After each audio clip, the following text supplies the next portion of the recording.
接下来我们要来特别关心到是055大区这回2度的驶向澳洲了吗？是让澳洲非常的紧张哦。我们今天也会关心说，这一次055大区会不会也带上福建号？为什么会有这样的猜测？我们赶快来看到是12月1号，这是最新消息哦。澳洲的防长马勒斯突然间这样说，他说现在澳洲正在菲律宾的海域这边追踪一支来自于中国大陆的海军的舰队，因为呢，澳洲政府其实很担心这支舰队可能持续的往澳洲水域这边走，而且他预估可能在今年底的时候就会直逼抵达澳洲了。让澳洲军方非常紧张的是，到底这一支舰队可能会有多大、多狠，而且它会有多新呢？因为事实上，在今年的2月份才有一个经验的。今年的2月呢，我们来看到大陆方面在这边做的是澳洲东岸的塔斯曼海做实弹演习，当时他出动的武器包括了055大区、054A 护卫舰衡阳号，还有903型的补给舰等等。当时也在说，或许水下也有这个核潜舰在下面潜伏吗？所以这一次大陆会不会海军再次的远征澳洲，做一个升级版的远征？有没有可能连航母的这些核潜舰都一起把它带上？上这个怎么看？澳洲要怎么监视中国的这个海军舰队啊？它有这个所谓的这个军事卫星吗？可以紧盯吗？没有吧，应该都是美国或至少在英国这些国家。当然，澳洲的身份比较特殊，我们知道它作为 Quad 作为美日印澳的军事同盟，也包括 AUKUS 包括澳英美的3国的军事同盟，尤其这个 AUKUS 部分，他们是同时交换相关的这些军事的情报，包括军事当中的最优先的相互的支援。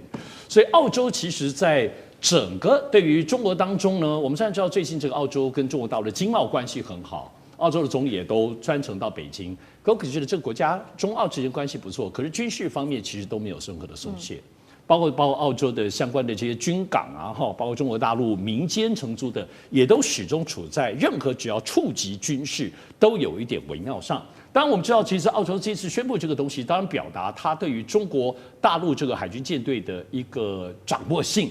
我觉得他掌握性当中也甚至提到了，讲很白说今年底抵达澳洲。我想，因为主要是今年2025年2月这个中国大陆的整个船舰到澳洲的外海在那边做实弹射击这件事情，我觉得这是惊吓了长久以来，包括纽澳吓死了，因为他们想都没有想到会来这一招然后最后再自顾绕一圈再回去。我想整个到对中国来说，当然是个战略意义，人家不是没事干，出海都要很多钱。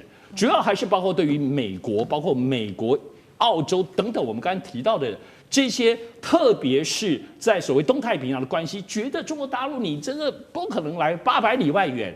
中国大陆现在展现他们的海军实力，以及他们的刚刚讲战略的企图心而且当然不是经过，还在做实战演习。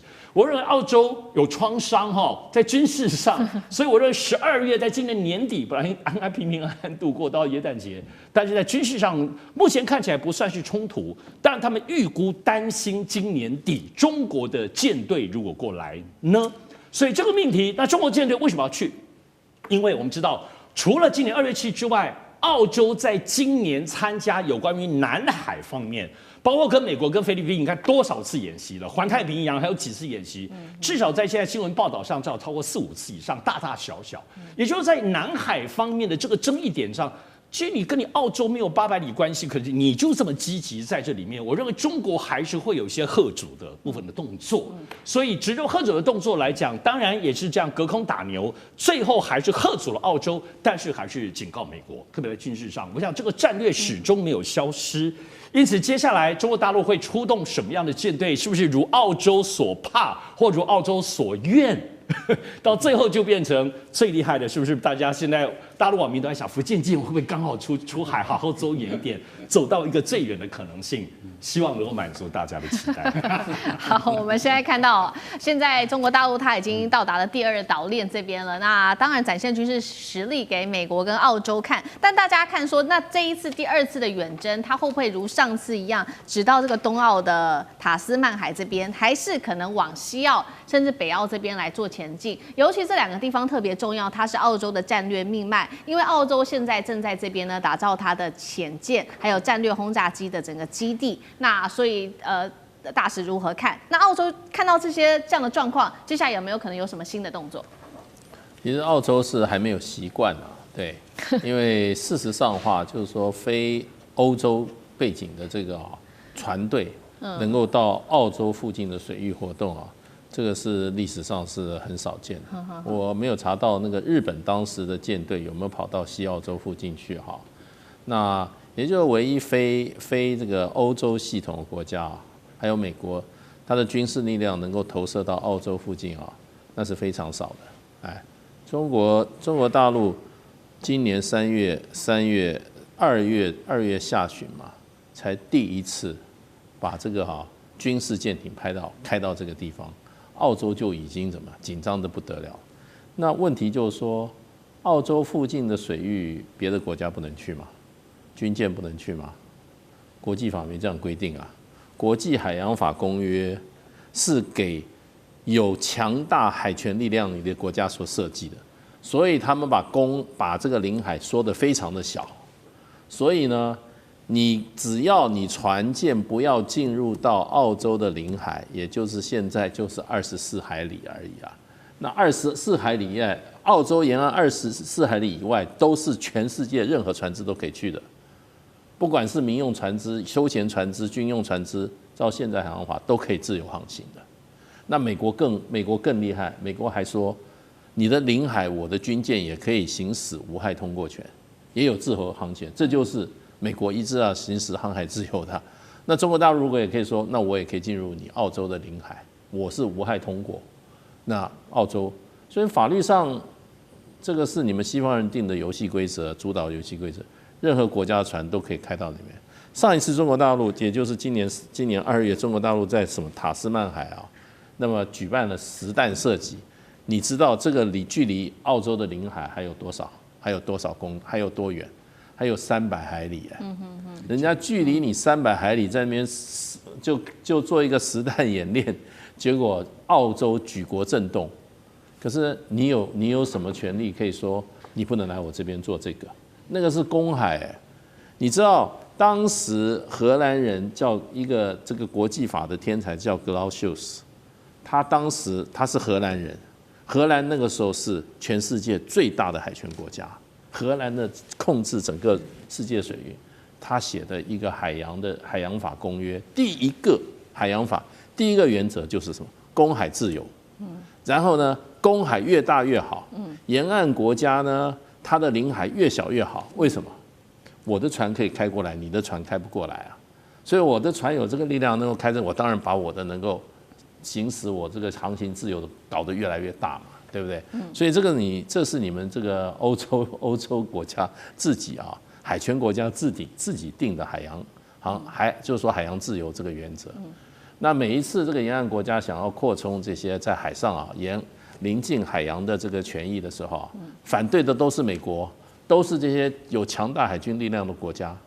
对，所以现在中国大陆也有强大海军力量啦。所以到你澳洲去，澳洲现在是不习惯。可是你有什么好紧张的？我是觉得没什么好紧张。上一次给你300海里外开了几炮，你就已经举国震动了，也太玻璃心了吧？好，现在不只是解放军的动作，不只是澳洲紧张，其实在美国方面，美国其实也很紧张哦，因为我们来看到也是在南海这边有一个惊人的画面，这个是解放军在11月份的时候在南海，当时呢他是让他的055大区直接就导入在这个尼米兹航母的打击群，而且当时它形成的是一种3面穿插的，等于直接就突破了美军的护卫舰，不管是这个伯克级的驱逐舰，其实当时要把它挡下来都挡不住。那我们稍微回顾一下当时的这个状况，事件地点是在黄岩岛的东南方200公里的地方，美军出动8艘的美舰，包括尼米兹号还有3艘伯克级驱逐舰等等。那当时大陆有055，还有054A 跟它的1艘不明的舰艇。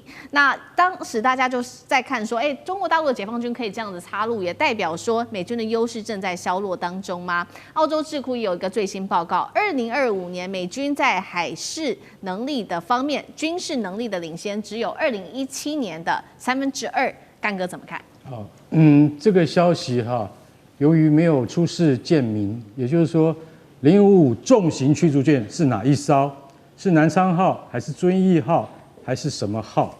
现在重型驱逐舰已经下水了10艘，所以我觉得这个报道，就腾讯网这个报道，它没有点名是哪一艘，对，这是美中不足之处，但是呢，他说在黄岩岛东南200公里的海面上发生这样的事情，大家回顾一下，大概半年之前，大家还记不记得有一艘美国海军的伯克级神盾驱逐舰的舰长跟他的航海副官有一张照片，远远望着辽宁舰，他翘着2郎腿，手拿望远镜，这种画面你再也看不到了。为什么？因为你下次看到的是055大驱冲过来，他冲过来的时候你就觉得不好玩。它比航空母舰不好玩的地方在哪里？因为055大驱是一种导向飞弹驱逐舰，它的整个的设计的基础是基于美国的神盾舰的基础去设计的，而且比美国的神盾舰还要更加的提升啊。也就是说，它总共有112个发射井。那你会想说这是什么概念？那就等于刺猬舰一样。当它开始射飞弹的时候，你就会发现整个海面都是火光。为什么？它不断的发射，这没有什么冷却的问题。为什么？因为现代军舰已经进步到这种地步了，它的级别应该要跟美国的泰堪德洛卡级，也就是 CG 这样子的导向飞弹驱逐舰导向飞弹巡洋舰那个舰别，因为次一级的叫做中华神盾052D。数量还是太少，可是今天如果发生在黄岩岛200公里的地方，它有之字形的变换队形，可以穿透尼米兹号航空母舰战斗群的话，代表那个威胁很接近了。可是为什么美国国防部没有讲呢？海军的军令部怎么没有讲这件事情呢？这件事情恐怕有点棘手，不能讲。为什么？你被人家的军舰穿透了你的阵型的话，或者即将穿透你的阵型，这个是很丢脸的事情。那就想到我们的黄海，我们的甲午战争，我们镇远跟济远的旗舰真的被日本的鱼雷艇给冲破。所以刚才上次讲得很好啊，澳洲真的吓死了，连纽西兰都吓死了。第一次开到我们家门口300公里，然后干嘛？然后开炮，开什么炮？开它的130mm的130毫米的那个炮。他打了几炮，你就会吓死，因为最近的一次，曾经有人开到这么近的地方是谁？是2次大战时候，1944年日本帝国海军的武藏号超级战舰，他曾经跑到还没有那么近，曾经开过炮，然后那时候澳洲已经吓死了，达尔文港已经全面戒备了，那个防空警报，哇，这叫，然后请英国赶快来帮忙，英国说自己都顾不了了，还顾得了你？所以对于澳洲跟纽西兰是一个很大的警示。那对于在南海发生这样的事情，我今天坦白讲一句，以后你所看到的这个福建号航空母舰战斗群编队，它一定都会配2艘055大驱，而且055大驱已经生产完毕了。接下来你会看到055大驱的 B 型，也就是比现在的055大驱还要再重5000吨，达到18000吨。那个就是以前的日本海军的大和号战舰重新在面对大家，但是问题是这个船是完全先进的现代化神盾飞弹驱逐舰，你就晓得到那个时候不是澳洲会吓死，是美国会吓死。好，谢谢干哥，那我们休息一下，马上回来。地缘政治、美中之争、战略价值、强权崛起。小国生存，现在与未来洞悉事件走向，掌握世界脉动，全球观点。